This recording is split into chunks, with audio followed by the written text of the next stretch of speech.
Hvala, predsedujoča, hvala za besedo.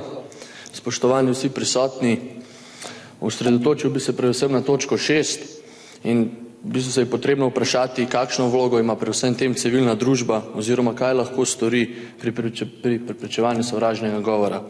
Civilna družba naj bi bila aktivna družba in sestavni del demokracije, ki bi lahko ogromno pripomogla k preprečitvi sovražnega govora, vendar sam menim, da še zdaleč ni tako. Seveda mora pravna država delovati, če ne civilna družba izginja. Močna civilna družba pomeni tudi večjo moč posameznikov, posledično tudi večji pritisk na odločevalce in s tem večje spoštovanje človekovih pravic in preprečitev širjenja sovražnega govora.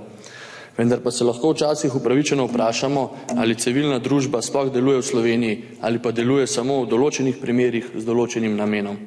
Sam sem mnenja, da je še vedno preveč vpeta v kulturni boj in se ozira na polpreteklo zgodovino in na vsem tem tudi temelji. Potrebno je postaviti nove temelje in predvsem neko alternativo. Težko bi rekli, da lokalne in državne institucije ne podpirajo civilnih družb, problem je pač v neodzivnosti v njih samih. Poleg tega bi morala civilna družba se aktivno odzivati na pojave sovražnih govorov vse povsod in imeti enake kriterije za vse.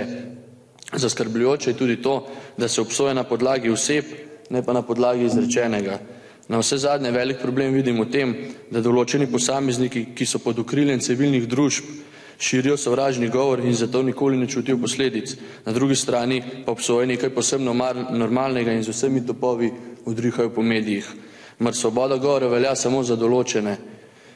Eklatanten primer je izjava neke gospe, ki ne bi bila ugledna pisateljica, ki je odkrito in predvsem brez moralnih zadržkov spregovorila o sovraštvu do neke institucije, da o pošiljanju ljudi v rove sploh ne govorimo. Tudi tukaj je, po mojem mnenju, civilna družba povsem zatajila, pa marsikatera institucija na čelu z varuhinjo človekovih pravic tudi.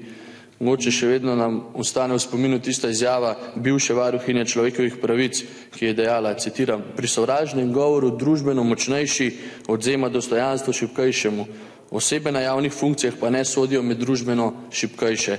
Torej potem lahko sklepamo, da je ljudem, ki niso na javnih funkcijah, dovoljeno vse.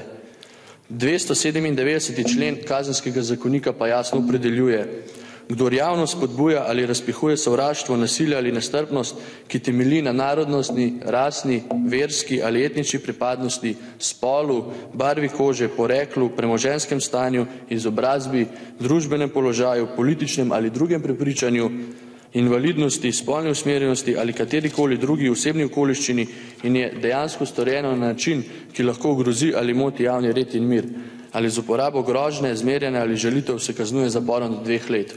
Torej, da bi se stvari premaknile v pravo smer in s tem tudi delovanje pravne države, je potrebno, da vsak posameznik deluje po svojih najboljših močeh, da se v njem prebudi moralni čut, ki je v teh časih pri marsikomu zatajil. Na to močna civilna družba, ki deluje objektivno, zahteva pravico in spoštovanje. Ponovno je potrebno izpostaviti, da veljajo enaka merila za vse. Hvala lepa.